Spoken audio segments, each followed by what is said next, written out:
Have you ever found yourself in a cycle of endless postponement? You tell yourself you'll start that important project next week, have that difficult conversation tomorrow, or finally pursue that long-held dream when the time is right.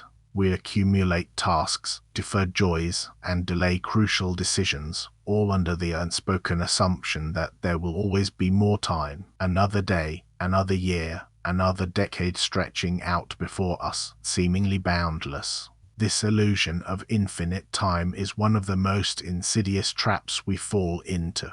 It allows us to become complacent, to treat our present moments as mere stepping stones to some imagined perfect future that never quite arrives. We let trivialities consume our most precious resource, squandering the only thing we truly possess, this present moment, this breath, this opportunity. The Stoics understood this fundamental human tendency and offered a powerful, if somewhat stark, antidote.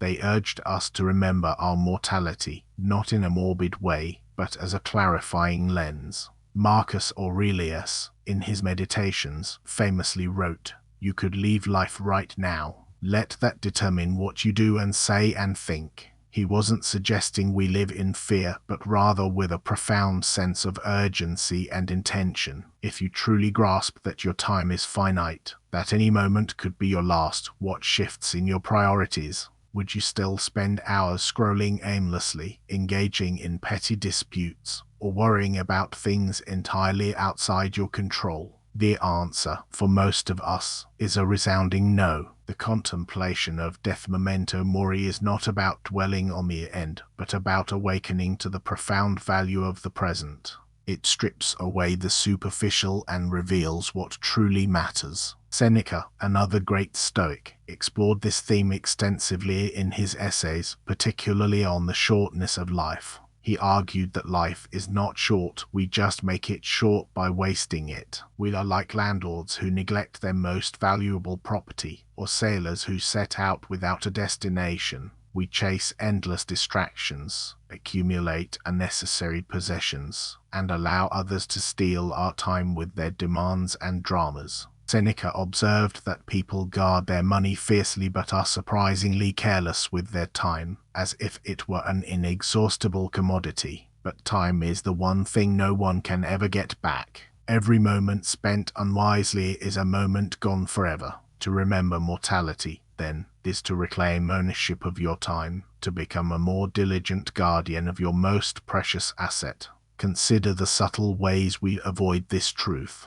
We get lost in future planning that never materializes, or we dwell on past regrets that cannot be changed. Both are ways of escaping the immediacy of now. Imagine you have a precious, replaceable bottle of aged wine. Would you pour it out carelessly, or savor every drop? Your life is that wine. Each day is a finite measure.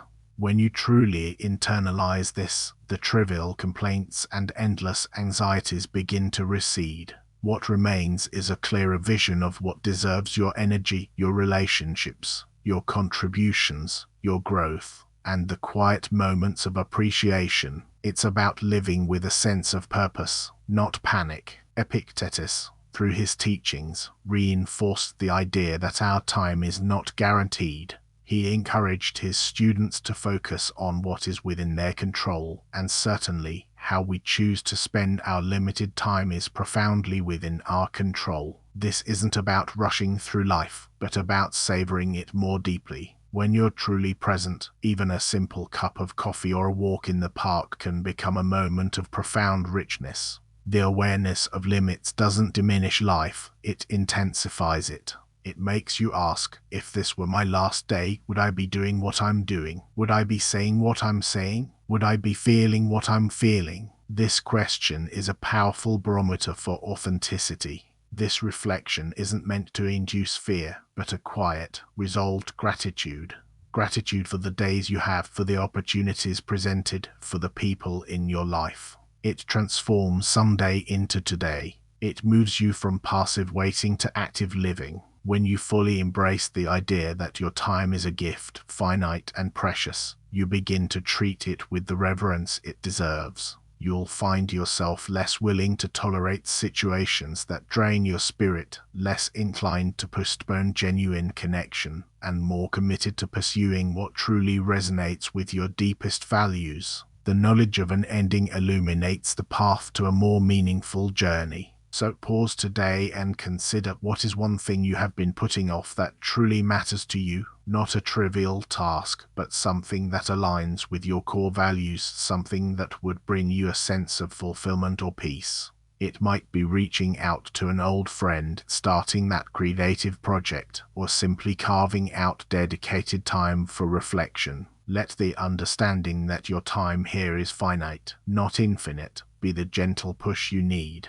Don't live as if you have 10,000 years. Live this day, this hour, with the focused intention it deserves. And for today, simply begin that one thing. Thank you for sitting with these words today. If they steadied you, subscribe and return tomorrow. A new reflection waits each morning.